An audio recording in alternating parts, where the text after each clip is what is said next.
Wanita ini sedang dikendalikan. Jarinya menetakkan oleh pisau.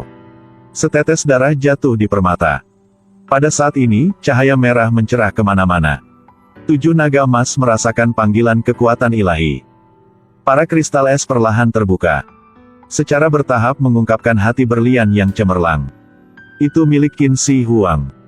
Seorang pria sedang membuka peti mati seorang kaisar kuno. Kemudian prajurit yang memegang botol air ajaib itu melangkah maju. Dia ingin menghidupkan kembali Qin Shi Huang. Tapi dia tak disangka bahwa orang yang terbaring di peti mati adalah seorang Kasim. Tiba-tiba seseorang terbang ke sana. Menendang dia, menyebabkan air ajaib jatuh ke tanah. Tetesan air ajaib secara tidak sengaja mengenai prajurit dan kuda terakota. Tidak ada yang bisa berpikir bahwa pria terakota ini tiba-tiba memecahkan tengkoraknya. Sepasang tangan mulai bergerak. Mata kuda perang juga mulai bergerak. Mata kuda itu seperti baru saja kembali dari tanah lava cair. Cakar besi yang menginjak di tanah perlahan bergerak tidak normal. Tidak tahu apa yang terjadi. Hanya tangan terakota yang terulur. Detik berikutnya. Ternyata ini adalah Qin Shi Huang. 2000 tahun yang lalu.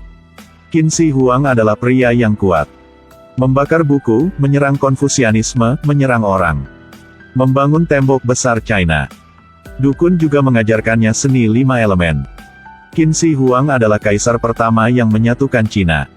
Meskipun ia sangat kuat, tapi tetap tidak bisa menghindari hukum kelahiran, usia tua, penyakit, dan kematian.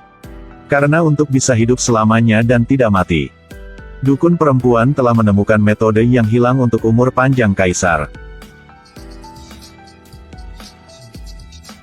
Tapi kemudian, dia memutuskan yang paling disesalkan dalam hidupnya. Yang pertama, ia menggunakan 8 kuda perang. Membunuh orang yang dicintai dukun perempuan. Kemudian dia menikam dukun perempuan itu dengan pedang. Pergilah ke neraka dan menemui Kuah Min. Qin Shi Huang dengan bangga berdiri di benteng sambil melihat ke bawah. Dia tidak tahu. Dia telah sombong sepanjang hidupnya. Tapi sekarang dia dikutuk sampai mati oleh seorang wanita. Lumpur mulai mengalir dari sudut mata Qin Shi Huang.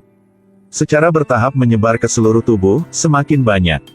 Lumpur mengalir dari mulutnya. Kutukan itu menutupi seluruh tubuhnya. Api menyebar ke seluruh tubuh. Tidak sampai dia menjadi tentara terakota, api berhenti. Kemudian, tepat seperti yang diduga, semua tentara berkumpul di bawah tempat latihan. Mata mereka juga mulai mengalir banyak lumpur. Menjadi tentara terakota. Dukun perempuan terluka jadi dengan cepat pergi. Sebelum pergi, dia menasihati semua orang. Jangan pernah mengangkat kutukan untuk tentara terakota ini.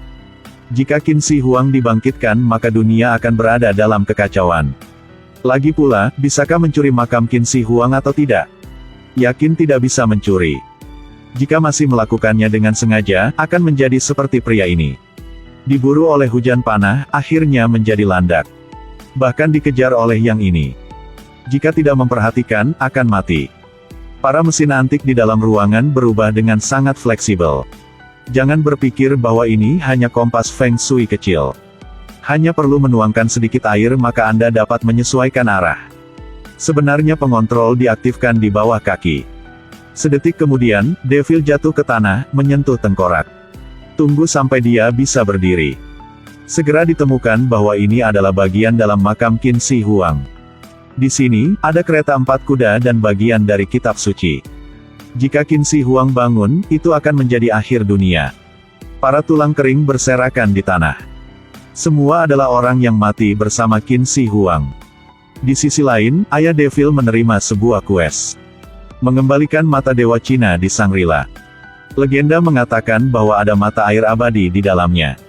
Jadi gerombolan lain juga mulai bersiap. Pada awalnya, keluarga Devil masih tidak tahu bahwa gerombolan orang itu memiliki niat buruk. Ayah Devil masih tersenyum dan bermain dengan itu. Tetapi ketika gerombolan lain mendapatkannya, mereka berubah. Mulai menodongkan pistol ke keluarga Devil dan mencuri mata dewa. Dia akan menghidupkan kembali Qin Shi Huang. Kemudian lanjutkan untuk menyatukan dunia. Prajurit itu menangkap ibu Devil dan mengambil darahnya. Mata dewa mulai bergerak. 7 naga yang melindungi mata dewa juga secara bertahap hidup kembali dan memancar ke sekeliling. Batu pemecah terbuka, di tengahnya adalah mata air abadi. Lalu, mereka memaksa Ayah Devil untuk membuka peti mati. Prajurit itu dengan hati-hati memegang air ajaib secara bertahap mendekati peti mati. Tiba-tiba Devil dan seorang gadis terbang turun, menendang botol air ajaib. Sayangnya, air ajaib jatuh pada prajurit terakota. Tapi tak disangka bahwa orang yang terbaring di peti mati bukanlah seorang kaisar tetapi seorang kasim. Prajurit terakota itu adalah Qin Shi Huang yang asli. Yang mulia, saya datang ke sini untuk melindungi mulia. Saya dapat membantu mulia mengambil air ajaib. Jika kamu berani berbohong, aku akan membunuhmu kapan saja.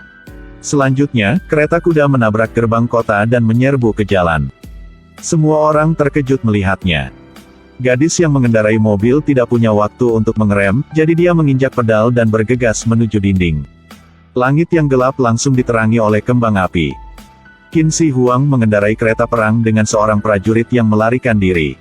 Anak perempuan dukun berkata dengan mereka, "Gunung tertinggi di Himalaya. Ada mata air abadi yang disebut Shangri-La. Di sana, Qin Shi Huang dapat menghidupkan kembali ribuan tentara yang perkasa. Jadi semua orang memutuskan untuk menyeberangi puncak es sejauh 1000 mil. Mencegah Qin Shi Huang. Tapi senjata ini tidak bisa berurusan Qin Shi Huang. Hanya melihatnya memegang sebatang es. Tanah segera muncul garis duri es untuk menghentikan mereka. Keras salju belum mendekat. Telah dihentikan oleh teriakan kaisar. Pil berlian ditempatkan di atas menara. Cahaya yang berwarna biru mulai bersinar. Itu ialah Shangri-La. Devil ingin menggunakan petasan untuk meledakkan Qin Shi Huang. Tapi kaisar tetaplah kaisar, selalu lebih bijaksana dari yang lain. Akhirnya, Ayah Devil menyelamatkannya. Pada saat itu, meriam di tangan Devil dibuang, menyebabkan longsoran salju. Untungnya, keras salju datang untuk menutupi mereka.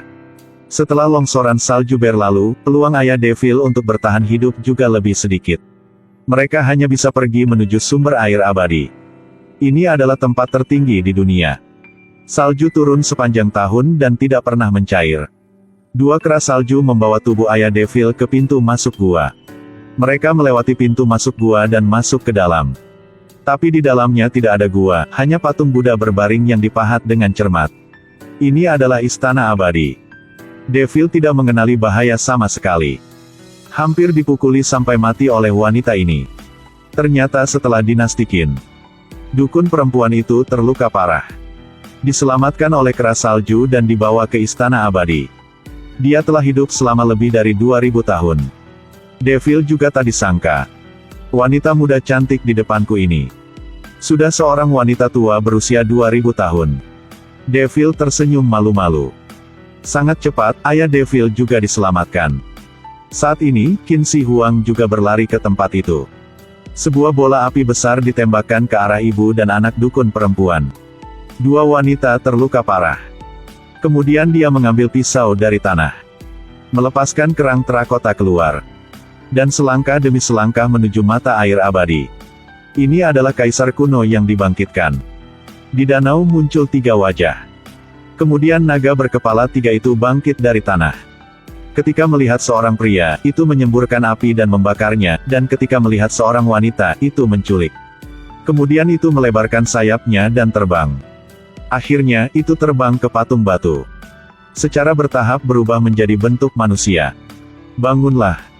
Pada waktu ini, ada banyak depresi di tanah. Jutaan tentara berbaju besi bangun dari tidur nyenyak. Qin Shi Huang dan puluhan ribu tentara akhirnya dibangkitkan. Di sisi lain, dukun perempuan yang memegang buku surgawi perlahan membukanya. Tiba-tiba, tanah bergerak dengan keras. Kerangka kering yang tak terhitung jumlahnya mati secara tidak adil. Terbangun dari kaki tembok besar. Konfrontasi melintasi abad, melintasi benua antara 2 pasukan. Resmi berlangsung. Panahanlah. Peluncuran rudal. Hujan panah menutupi langit. Kerangka kering jatuh satu persatu. Tapi mereka bukan orang yang hidup. Jadi panah-panah itu tidak membuat mereka merasa takut. Sebuah pertempuran terjadi. Kedua belah pihak sangat agresif. Bahkan, pada waktu ini, ada manusia serigala yang bergegas masuk untuk melawan pesawat. Qin Shi Huang dengan cepat memasuki ruang rahasia. Mulailah menunjukkan 5 elemen. Pada saat yang sama, pasukan kerangka kering tersedot ke belakang. Iba-iba. Qin Shi Huang marah. Dia melompat dan berubah menjadi monster besar. Ayah Devil juga tidak menyerah. Lompat ke punggung monster dari belakang dan pukul dengan pisau. Monster itu meraung kesakitan. Ayah Devil juga dilemparkan ke dalam baskom batu bara. Qin Shi Huang kembali ke bentuk manusia. Mengayunkan pedang ke arah Ayah Devil. Tanpa diduga, pedang itu mengenai batu dan pecah menjadi 2 bagian. Pada saat ini, ayah dan anak Devil mengambil kesempatan untuk menyerang Kaisar bersama-sama. Sebuah tusukan langsung ke jantung Qin Shi Huang. Kemudian seluruh tubuhnya terbakar. Kedua mata dipenuhi dengan percikan api, dan akhirnya hancur.